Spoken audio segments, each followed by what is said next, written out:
BPF আৰু UPPL এই দুয়োটা দলে মিত্ৰতাৰে যাতে BTC চৰকাৰখন গঠন কৰে তাৰ কাৰণে ৰাজহুৱাভাৱে আমি আজি আহ্বান জনাইছো দুয়োটা দলৰ সভাপতি হাগ্ৰামা মহিলাৰী আৰু প্ৰমোদ বড়ো ডাঙৰীয়ালৈকে। লগতে আমি আহ্বান জনাইছো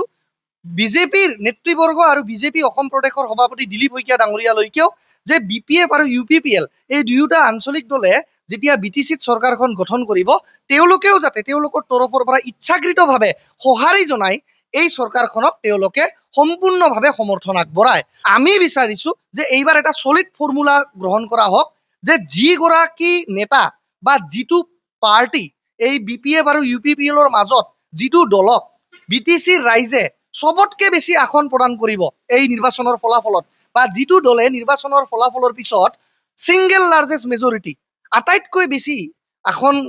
গ্ৰহণ কৰিবলৈ সক্ষম হ'ব সেই দলৰ মাজৰ পৰাই এগৰাকী নেতাক BTCৰ চিফ বা BTC প্ৰধান হিচাপে নিৰ্বাচিত কৰা হওক। আৰু মই পুনৰাই কৈছো এই সিংগল লাৰ্জেষ্ট পাৰ্টি যোনেই নহওক কি BPFও হ'ব পাৰে UPPLও হ'ব পাৰে আমি নাজানো ফলাফল কালি ঘোষণা হ'ব কিন্তু যিগৰাকী সিংগল লাৰ্জেষ্ট পাৰ্টিৰ লিডাৰ হয় সেইগৰাকীক BTCৰ প্ৰধান বা BTCৰ মুৰব্বীৰ পদত অধিষ্ঠিত কৰক। এইবাৰ যিগৰাকী BTCৰ চিফৰ গাদীত অধিষ্ঠিত হ'ব যিগৰাকী নেতাই BTCৰ চিফৰ পদত অধিষ্ঠিত হ'ব সেইগৰাকী নেতাই কিন্তু গেৰেণ্টি দিব লাগিব যে অনাগত 5 বছৰৰ তেওঁৰ যি সময়ছোৱা বা তেওঁৰ 5 বছৰৰ টাৰ্ম সেই 5 বছৰৰ ভিতৰত কিন্তু BTR চুক্তিৰ প্ৰত্যেকটো দফা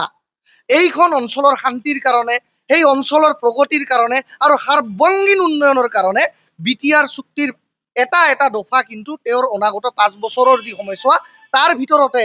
কোনো কিন্তু পৰন্তু কোনো ইফ এণ্ড বাট নোহোৱা কৰি আক্ষৰে আক্ষৰে ৰূপায়ণ কৰিব লাগিব।